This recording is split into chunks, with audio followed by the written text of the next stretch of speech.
ఈ రాత్రి ప్రాణం అడిగితే ఏం చెప్తావు? నీతో దేవుడు మాట్లాడుతానే ఉన్నాడు కదా.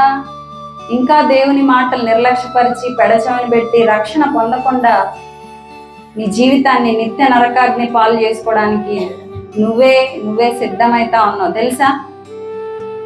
త్వరపడి పరిగెత్తి ప్రభు రక్తంలో నీ పాపాలు కడుక్కుంటే నువ్వు పరిశుద్ధపరచబడతావు, నిత్య రాజ్యాన్ని స్వతంత్రించుకుంటావు.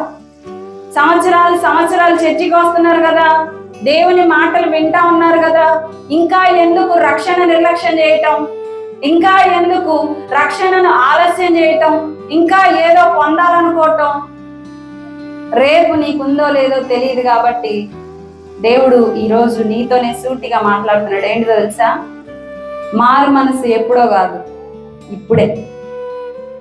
రక్షణ ఎప్పుడో కాదు, ఇప్పుడే.